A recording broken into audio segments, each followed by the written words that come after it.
दैनिक MVTVच्या बातमीपत्रात आपलं स्वागत। नजर टाकूया आजच्या ठळक घडामोडींवर। गृह कर्जदारांना दिलासा, रेपो दरात कपात। बस आगारांना मिळणार 4 FSI, NMMT डेपोच्या पुनर्बांधणीच्या कामाला मिळणार गती। हायस्पीड शहराला हायस्पीड वायफाय, मुंबई सेंट्रल स्टेशनवर लवकरच मोफत वायफाय। राजकारणातील प्रामाणिक चेहरा, काळाच्या पडद्याआड भाजपचे ज्येष्ठ नेते व संसदपटू राम कापसे यांचं निधन, आमदार मंदाताई म्हात्रे यांनी वाहिली श्रद्धांजली। नवी मुंबईतील 94 अनधिकृत इमारतींवर पडणार हतोडा। भाजपचे ज्येष्ठ नेते आणि एक उत्तम संसदपटू असलेले रामभाऊ कापसे यांचं मंगळवारी पहाटे 4 वाजता निधन झालं। मनमिळावू, उत्तम संघटक, एक चांगला वक्ता, कार्यकर्ता म्हणून रामभाऊ यांची ख्याती होती। त्यांच्या जाण्याने राजकीय वर्तुळात शोककळा पसरली आहे।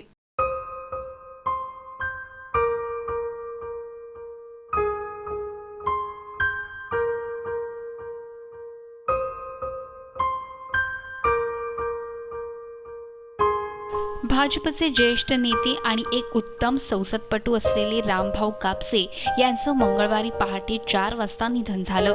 मनमिळावू, उत्तम संघटक, एक चांगला वक्ता, कार्यकर्ता म्हणून रामभाऊ यांची ख्याती होती।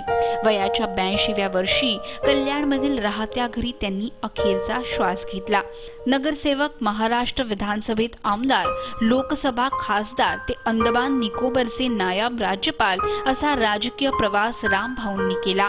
कोणत्याही पदाचा हव्यास न बाळगता निस्वार्थीपणे ते काम करत। मात्र मिळालेल्या संधीचं सोनं करणं, जनतेसाठी काम करणं हे त्यांच्या कामाचं वैशिष्ट्य होतं। जनसंघ आणि त्यानंतर भाजपचे राज्यासह देशभरातील आघाडीचे कार्यकर्ते म्हणूनही त्यांची ओळख होती। जनसंघाच्या उभारणीत त्यांचा मोलाचा वाटा होता। गेले 10 वर्ष तब्येत ठीक नसल्याने ते राजकारणापासून दूरच राहिले। रामभाऊंच्या निधनाने राजकीय क्षेत्रात शोककळा पसरलीये। मुख्यमंत्री देवेंद्र फडणवीस यांच्यासह आमदार मंदाताई म्हात्रे यांनी रामभाऊ कापसे यांचे अंत्यदर्शन घेतले व त्यांना श्रद्धांजली वाहिली। भारतीय रिझर्व्ह बँकेने चौथं द्विमासिक पतधोरण जाहीर करताना गृह कर्जदारांना दिलासा दिलाय। कारण RBIने रेपो दरात 0.5% कपात केली आहे। परिणामी गृह व वाहन कर्ज स्वस्त होण्याची चिन्हे आहेत। भारतीय रिझर्व्ह बँकेने चौथं द्विमासिक पतधोरण जाहीर करताना गृह कर्जदारांना दिलासा दिलाय। कारण RBIने रेपो दरात 0.5% कपात केली आहे। त्यामुळे गृह व वाहन कर्ज स्वस्त होण्याची चिन्हे आहेत। रेपो दरात 0.5% कपात झाल्याने रेपो रेट आता 6.75% इतका झालाय। तर रिव्हर्स रेपो रेटही 5.75% आलाय। दुसरीकडे RBIने CRR मध्ये कोणताच बदल केलेला नाही, त्यामुळे CRR 4%च राहणार आहे। RBIच्या या निर्णयामुळे व्याजदर कपातीची शक्यता बाळगलेल्या सर्वसामान्य नागरिकांना दिलासा मिळण्याची शक्यता आहे। कारण सर्वसामान्यांच्या कर्जावरील मासिक हप्त्याच्या व्याजदरात बदल अपेक्षित आहे। यापूर्वी 2 जूनला RBIने रेपो दरात 0.5% कपात केली होती। या वर्षभरात 3 वेळा व्याजदरात कपात झाली आहे। Bureau report, MVTV। भारतातील 400 रेल्वे स्थानकावर 2016 पर्यंत मोफत वायफाय सुविधा सुरू करण्यात येणार आहे।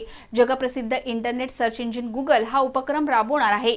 या उपक्रमाची सुरुवात देशाची आर्थिक राजधानी म्हणून ओळखल्या जाणाऱ्या मुंबापुरीतून होणार आहे।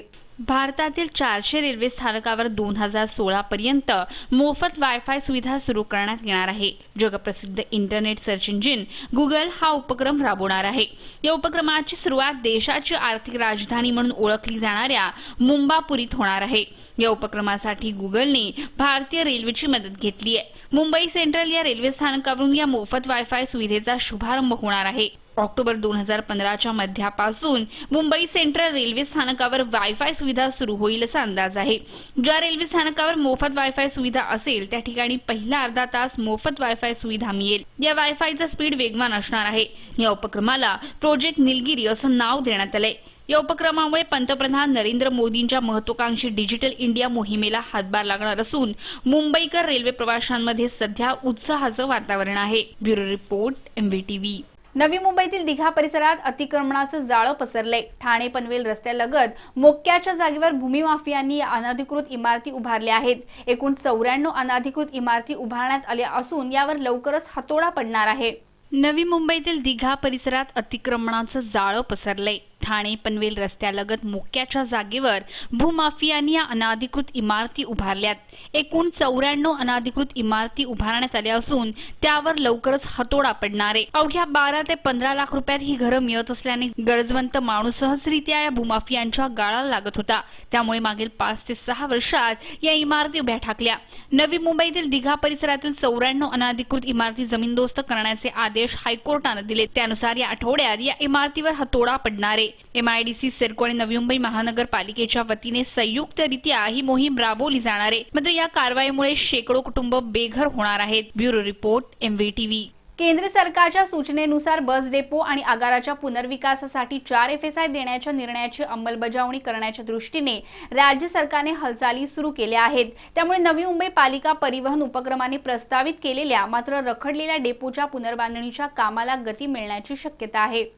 केंद्र सरकारच्या सूचनेनुसार बस डेपो आणि आगाराच्या पुनर्विकासासाठी 4 FSI देण्याच्या निर्णयाची अंमलबजावणी करण्याच्या दृष्टीने राज्य सरकारने हालचाली सुरू केल्या आहेत.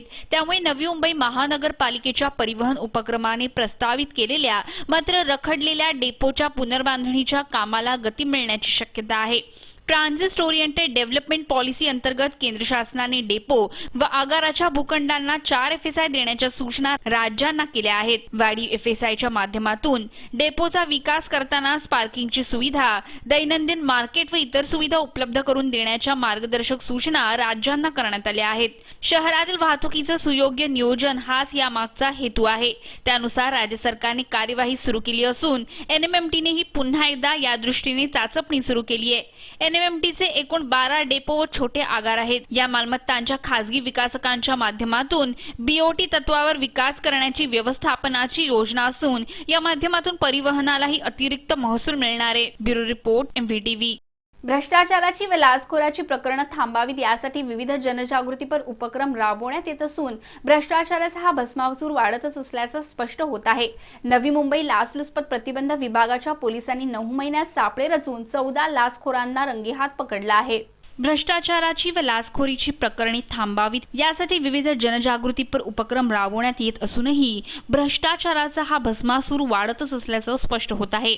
नवी मुंबई लाचलुचपत प्रतिबंध विभागाच्या पोलिसांनी 9 महिन्यात सापळे रचून 14 लाचखोरांना रंगेहात पकडले. जानेवारी ते सप्टेंबर 2015 या 9 महिन्यात 5 शासकीय अधिकारी, 8 कर्मचारी व 1 खासगी व्यक्ती ACBच्या गाळाला लागला आहे. लाचखोरीच्या या प्रकरणात सिडको, पनवेल नगरपालिकेचे लिपिक व नवी मुंबई RTO लिपिक तसेच इतर काही घटकांचा समावेश आहे. दरम्यान राज्यात जानेवारी ते जुलै 2015 या कालावधीत ACBने लावलेल्या सापळ्यात 932 सरकारी कर्मचारी अडकले असून यावरून लाचखोरीच्या प्रकरणात वाढ होत चालल्याचे दिसून येत आहे. Bureau report, MVTV. राज्य शासनाच्या सेवेत असलेल्या कर्मचाऱ्यांसाठी एक आनंदाची बातमी आहे.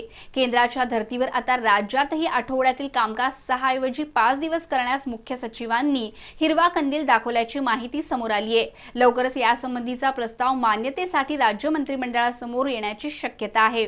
राज्य शासनाच्या सेवेत असलेल्या कर्मचाऱ्यांसाठी एक आनंदाची बातमी आहे. केंद्राच्या धर्तीवर आता राज्यातही आठवड्यातील कामकाज 6 ऐवजी 5 दिवस करण्यास मुख्य सचिवांनी हिरवा झेंडा दाखवल्याची माहिती समोर आली आहे. लवकरच यासंबंधीचा प्रस्ताव मान्यतेसाठी राज्य मंत्रिमंडळासमोर येण्याची शक्यता आहे. राज्यातील शासकीय कर्मचारी अधिकारी संघटनांनी मुख्यमंत्री देवेंद्र फडणवीस यांची भेट घेऊन निवृत्तीचे वय 60 वर्ष आणि 5 दिवसांचा आठवडा या 2 प्रमुख मागण्या केल्या होत्या. त्यानुसार मुख्य सचिवांनी 5 दिवसांच्या आठवड्याच्या मागणीला मान्यता दिल्याचं कळतंय. त्याचबरोबर 5 दिवसांचा आठवडा करताना कामकाजाची वेळ वाढवण्यासंदर्भातील प्रस्ताव सचिवांनी तयार केला असून मुख्यमंत्र्यांच्या मान्यतेनंतर तो मंत्रिमंडळासमोर मांडला जाणार आहे. 5 दिवसांच्या आठवड्यावर मंत्रिमंडळाची मोहर उमटली तर शासकीय कर्मचाऱ्यांचा वीकेंड जोरात साजरा होणार आहे. Bureau report, MVTV. रेल्वे प्रवाशांसाठी एक आनंदाची बातमी आहे. आजपासून रेल्वेतच प्रवाशांना तिकीट उपलब्ध होणार आहे, तेही कन्फर्म. ही सुविधा पहिल्या सत्रात सुपरफास्ट रेल्वेत मिळणार नाही. रेल्वे प्रवाशांसाठी एक आनंदाची बातमी आहे. आजपासून रेल्वेत प्रवाशांना तिकीट उपलब्ध होणार आहे आणि तेही कन्फर्म. ही सुविधा पहिल्या सत्रात सुपरफास्ट रेल्वेत मिळणार नाही. यात लखनौ मेल, गरीब रथ, अर्चना सुपरफास्ट या गाड्यांचा समावेश आहे. तसेच याशिवाय काही अन्य गाड्यांचा समावेश असणार आहे. आता रेल्वेत TC कडे हँड होल्डिंग मशीन असेल. ही मशीन प्रवासी आरक्षण सिस्टीमच्या सर्व्हरला जोडलेली असेल. त्यामुळे तुम्ही प्रवास करताना तुम्हाला तिकीट मिळेल. फक्त तुम्हाला त्यासाठी 10 रुपये अधिकचे मोजावे लागतील. याचा लाभ अनेक प्रवाशांना होणार आहे. Bureau report, MVTV. MVTV वृत्तवाहिनीवरील बातम्या आता तुम्ही media.mvtv या यूट्यूबवरील लिंकवरही पाहू शकता किंवा तुम्ही आम्हाला 27571494 या दूरध्वनी क्रमांकावर संपर्कही करू शकता. तुम्हाला काही प्रतिक्रिया द्यायच्या असतील तर mvtvnews@gmail.com वरही तुम्ही कळवू शकता. आजच्या बातमीपत्रात इतकंच. पुन्हा भेटूया पुढच्या बातमीपत्रात. तोपर्यंत नमस्कार.